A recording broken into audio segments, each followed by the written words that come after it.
Good morning or good afternoon. In this talk, I would like to show that we can take advantage of the dynamics of spintronic nanodevices for neuromorphic computing. So everything in the brain is dynamical. Synapses that carry the memory evolve all the time according to the spikes applied by neurons that they connect. And this gives rise to complex dynamical phenomena such as oscillation, synchronization, even chaos, stochasticity, so on and so forth. However, today, most artificial neural networks are static. They are mathematical models that operate on real value numbers. So there are two key operations in artificial neural network. The first one is the multiply and accumulate operation, where W's are synaptic weights that multiply these X values that are the output of a layer of neurons. Then this, so you see that the synaptic, what the synapse is doing is to modulate the signals that come out of neurons. And then this weighted sum, Y, goes into another neuron, and a non-linearity is applied. And this non-linearity is typically, as you can see on the right, this is, for example, here, a rectified linear unit. So a synapse is an analog valve for the output of neurons, and neurons apply non-linearity. And for learning, the weights are adjusted externally according to a learning rule in artificial neural networks today.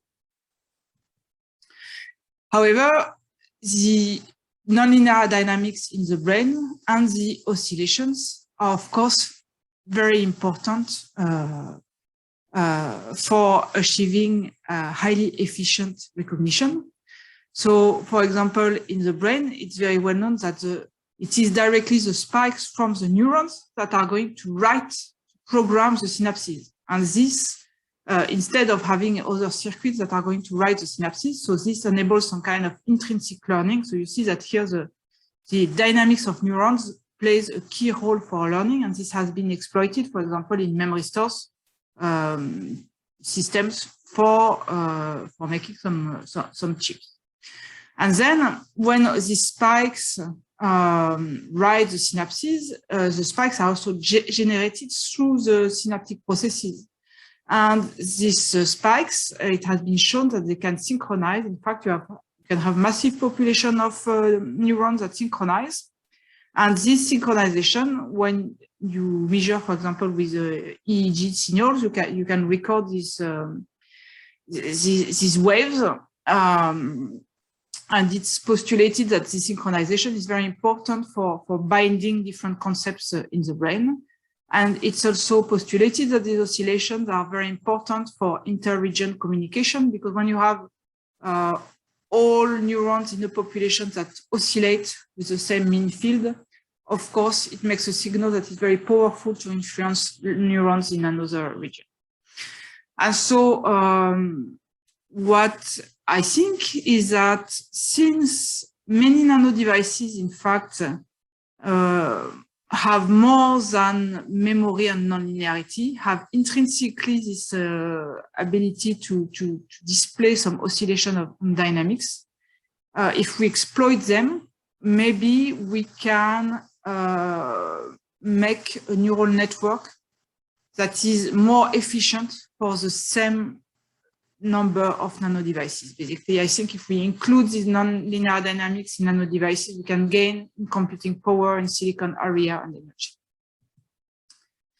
And I think also that Spintronics is very interesting for this, thanks to its multifunctionality.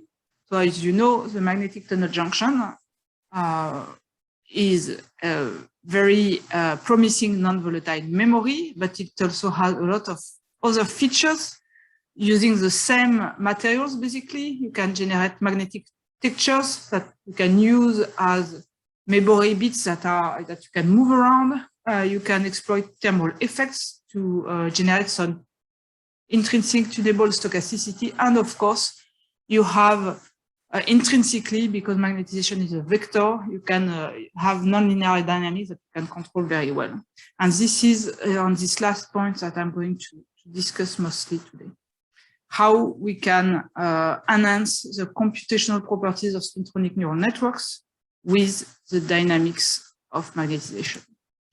So the building block will be the magnetic tunnel junction used mostly as an oscillator.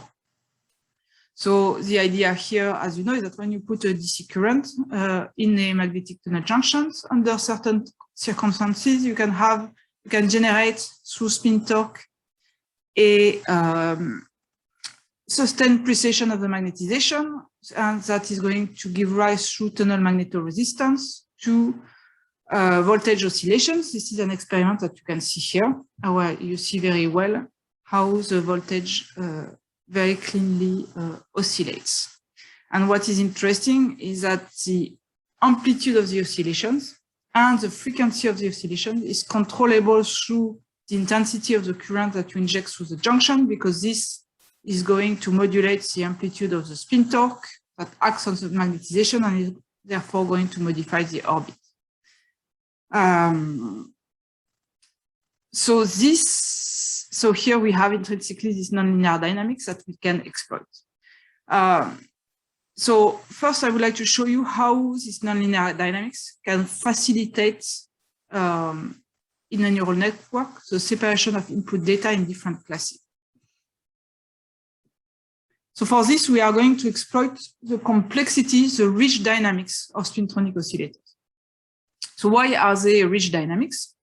Well, first, they are, as we have seen, non-linear, and then they have a short-term memory. So for example, here you have a spin torque oscillator. You have some DC currents, so they have fast oscillations that you can see here in gray. This is a measurement. And we also add an input waveform. Here you see in pink. And we record the output on an oscilloscope. And so there are two things. So here it's not shown, but the amplitude varies non-linearly with the input current. What means non-linear is, for example, simply that if the current input is too small, you have no oscillations, and then oscillations are going to start only after a given threshold. So already this is a non-linearity. And then also you see here that the input variations are sharp, and they are not followed as sharply by the amplitude. This is because when the current changes, the oscillator is going to change the orbit, and magnetization is not going to directly change orbit. It needs to precess many times before it reaches the next orbit. And so this means that here you have some relaxation time for the amplitude of oscillation. This corresponds to some memory, because at this point here, the oscillator is still influenced by the input before. So you have this short-term memory. And this we can exploit in neural networks. So for example, there is a kind of neural network that is called reservoir computing. So you know that in a neural network, the goal is that there are many tasks that you can perform, but one of the goals is to recognize, to separate input data. I mean, you want you have a lot of inputs that you don't really know, and you want to classify them in different groups, right? And so basically you need to separate them in these different groups. And the idea is that in order to separate the inputs, you can try to make them more different before you group them in different classes. So let me show you this example. So in the concept of reservoir computing, you have an input. So here, for example, you have sines and squares that vary as a function of time. And you want to say if the input that you have is a sine or a square. But you see that sometimes it's not straightforward, because you have identical values in the two classes. So how can you separate the data? The idea of reservoir computing is to say you send this data to a complex array of coupled oscillators. And you apply this input to several oscillators, but since they are all coupled, the overall reaction of the reservoir of oscillators is going to be extremely complex. And so if you measure the outputs of other oscillators and apply a weighted sum, you are going to be able to recognize the input data, because basically when you apply this pattern or this pattern to this reservoir, because this has a complex nonlinear dynamics and memory, the output is going to be different. And so here you see that reservoir computing, the idea is to exploit complex nonlinear dynamics and memory to facilitate data separation. And so what we have done is that we have used this concept to recognize spoken digits with a single hardware spin-torque nano-oscillators. So we did not have many oscillators to simulate, to emulate the neural network, the reservoir. So what we did is that we have used a single junction to play the role of each neuron in the reservoir one after the other through time multiplexing. And so, and we have exploited the transient dynamics of the oscillator for recognizing the input digits. And basically what is important in this experiment is that we have obtained a success rate of 99.6%, which is as good as what you can do in software with the same task. And why this is important is because it was not at all straightforward that you can achieve very good results with a very small device that is at the nanoscale, so that could be noisy, drifting, and so on and so forth. And so this showed that magnetic tunnel junction and spin-torque nano-oscillator are good enough for neuromorphic computing. So another way, so reservoir computing, what it does is that it takes inputs and makes them more complicated in order to make them more different, let's say. But you can also use nonlinear dynamics to group input data within classes. And for this, you can use the effect of synchronization. So when you have coupled oscillators, even if their intrinsic frequency are different, they can, under some certain circumstances, if you change the coupling between the oscillators or if you influence them through another input, you can get them to share the same frequency and the same phase to synchronize. And it has been postulated that in the brain, this phenomenon is very important for grouping data together, for defining some features, and this is called binding through synchronization. And the concept is very simple. You can see here, consider population of neuron or population of oscillators, okay? And say you want to distinguish different inputs. Well, what happens when an input is incoming is that for a given class, you can have some group of oscillators that get synchronized. And for other class of inputs, it will be another group of oscillators that get synchronized.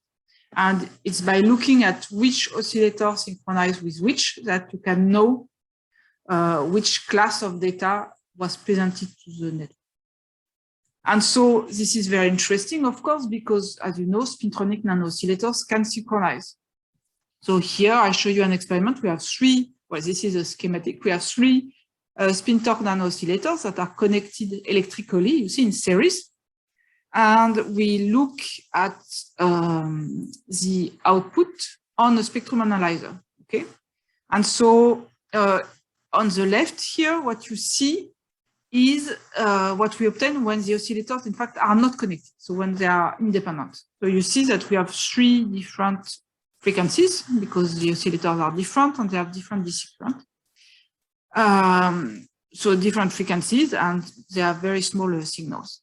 But when we connect them electrically, what happens is that they start to communicate through their radio frequency signals and they can get in synchrony. And here you see what happens when they synchronize. They not only share the same frequency, but because you have some kind of positive interference, you have very large and thin output signal that can signal, you see, some kind of synchronization. So basically, this is why we want to use synchronization for computing, that when the oscillator synchronize, the output is very strong and easy to detect, so it signals something. So recently, we have used exactly this system, so 3 connected spin-torque nano-oscillators, to recognize some sequences of spikes. So we had different spike sequence, so only 3 spikes, 1 spike per oscillator, that each sequence corresponds to a different kind of cheese. Okay, I'm not going to go into the detail, but we have used a method proposed by John Hopfield to recognize the spike sequence by exploiting synchronization. So the idea is that you have spikes that are some events, and each time a spike arrives, you start ramping the current, you start changing the frequency of an oscillator, or changing the currents to an oscillator. Okay, so when a spike arrives, you start a ramp. This is what you see here. And the idea is that you see that the idea is to choose the ramps so that when the spike sequence that you want to recognize is at the input, all the ramps converge at some time. Because if all the ramps converge at some time, the oscillator's frequencies will get close together and they are going to synchronize. And this is going to signal strongly that this input sequence, this particular input sequence, was presented at the input. Whereas here, the frequency of the oscillators never get close together, so they will never synchronize, and so you will not have a signal of recognition. And so here, this is what we did experimentally. So you see, here we have presented a different sequence of spikes, and you see the ramps, corresponding ramps. Here you have the signals of the oscillators, and here you have the integrated power of the 3 connected oscillators. And you see here we have the input we wanted to recognize, and we have a strong synchronization events with a large power above a threshold. And when other kind of sequences are presented, the output power of the oscillator never reaches the threshold, so we do not have recognition. So here we have been exploiting the mutual synchronization of oscillator, 3 oscillators, okay, to recognize sequences of spikes. But we can also do something very different to exploit synchronization in a neural network. We can use this effect as, instead of using synchronization within 1 layer of neuron, we can use synchronization to enable a communication between different layers of neurons in a neural network. So what we did is that we have built a kind of 2-layer neural network, where the first layer here are 2 microwave sources, and the second layer are composed of 4 oscillators. And this time, what happens is that the microwave sources, they send their signal in a strip line above the oscillators. And so it's going to generate a magnetic field above the oscillators that is going to modify their dynamics. And so this corresponds to this kind of neural network. Okay. And so we have used this scheme to classify input vowels. So what happens is that when so the vowels, each vowel is encoded into the frequencies here of these 2 microwave sources. And depending on this set of frequencies, because we send strong microwave powers, are going to be able to synchronize different oscillators in the second layer. And depending on which oscillator synchronized to which input, we can recognize the vowels. So basically, I don't have time to describe very much, but what we have done is that we have exploited the ability of the second layer of oscillator to synchronize to the first layer in order to emulate a two-layer neural network that recognize features through this phenomenon of synchronization. Okay, so I have shown you basically here some neural networks where we have one layer of neural network. Here we have a two-layer neural network, but in that case with fixed synapses, because you see that we send the microwave signals directly above, directly to the second layer, so there is no modulation, so we don't have synapses, like fixed synapses. But to achieve state-of-the-art accuracy with the neural network, there are two features that we are missing. We need to be able to have a deep neural network. So we need to be able to have a kind of structure of neural network where you have something that is hierarchical. So you have layers of neurons that communicate together in a way that you can really put them one after the other in a very easy way. And also, you need to have synapses in between each layer of neuron where you can adjust the strength of communication between neurons in a plastic way. You need to be able, in order to do the learning.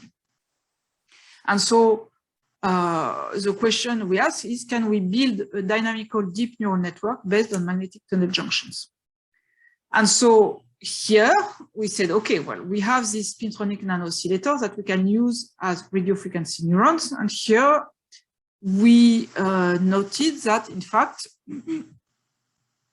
what happens, you can really see them as neurons in an artificial neural network, because actually if you plot the emitted microwave power as a function of the DC current, you get this kind of curve that looks very much like a rectified linear unit in an artificial neural network, the activation function of a neuron. So the idea is to say the input is the DC current. The oscillator is going to take this input, apply a non-linearity on it, and then convert this input to a microwave signal that can then be broadcast to other neurons. And so we can imagine to have a deep neural network composed of magnetic tunnel junction used as RF emitters that communicate through these radio frequency signals. And then the question was, okay, that's very nice, it's very promising, because with radio frequency communication, you could potentially put together a lot of these oscillators on a chip and build large and deep neural networks. But then we need to find a way to make a multiply and accumulate operation on these radio frequency signals. So how can we, modulate through some weights these radio frequency signals between the layers? And so we thought about it, and we thought, in fact, well, in order to make a synapse, to make these synaptic weights, we can use, again, simply magnetic tunnel junctions. But we are not going to use them as oscillators. We are going to use them as resonators. So when you use them as oscillators, you put a direct current through the junction and you make the magnetization oscillate in a sustained way. And you measure then the microwave power.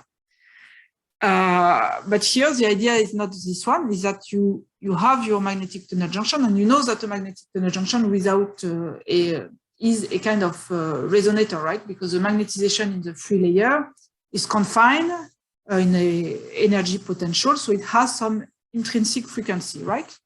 And so what happens is that if you send a microwave current with a frequency close to the resonant frequency of the junction, through spin torque, you are going to excite a motion of the magnetization. You can induce some precession. And if the frequency is very close to the resonant frequency, well, you are going to have a resonant effect, and you can really have very large orbit oscillations. And so when you have this resonance in the magnetic tunnel junction, So you see, you are sending through the junction a microwave current. And because you induce large orbit precession, you also are going to have large variation of resistance at the same frequency as the input signal. And the mixing of these two, the multiplication of these two signals, the mixing of these two signals, if you make the calculation, you will see that it gives rise to a direct voltage across the junction. And this is a measurement here of the direct voltage. And due to the particularities of this multiplication, most of the time you've got this anti-Lorentzian shape here, where at the resonance frequency of the junction, you have 0 direct voltage, and outside of the resonance, you have this particular shape here. So what is really nice here is that you see that, of course, the more input power you have in your microwave current, the larger the DC voltage that you collect, okay? And so you see here that already it looks like the DC voltage is input power multiplied by a weight, a synaptic weight, okay? We have this linear operation. And then is it really some kind of weight? Can we control it? And the answer is yes, because you see that, so the weight is the slope here. And this slope, you see that it depends on the difference between the input frequency of the microwave current and the resonance frequency of the junction. And in particular, if the input frequency is above the resonance frequency of the junction, you see that you have a positive signal that increases with power. So you have a positive weight. But on the contrary, here, if the input resonance frequency, if the input frequency is below the resonance frequency, the signal is negative and becomes more and more negative when the power increases. So you have a negative weight. So this here is a synapse, is a synaptic weight for microwave signals. So the signal is the microwave power. The weight here is the slope, and it's a function. You can control the weight if you can control this difference. How can we change this difference? Well, our idea is to change the resonant frequency of the junction. How can you change the resonant frequency of a junction? There are many different ways. The best way in the future will be to use some non-volatile phenomena, for example, by changing the anisotropy through some electrical effects.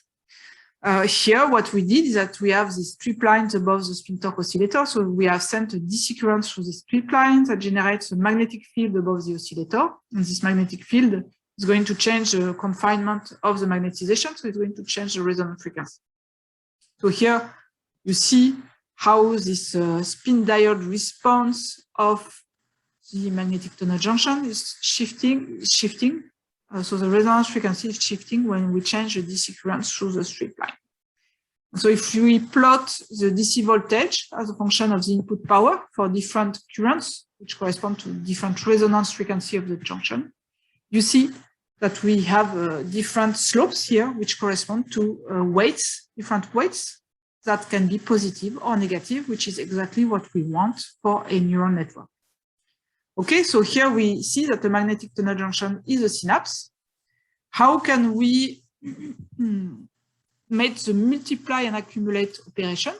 Well, here the idea is very simple. We just connect electrically different junction with different resonance frequency. So we want to make a multiply and accumulate operation on the input microwave powers here. And so what we are going to do is sum these microwave powers and send them through this chain here. And we are going to choose the powers so that their frequency correspond to only one frequency of the resonators in the chain. So that this, you see, we are going to organize the resonators here so that they filter different frequencies, and these different frequencies will be targeted by the input powers. So if we do that, this input power, this input current is only going to affect this resonator. This one is mostly going to talk to this one, so on and so forth.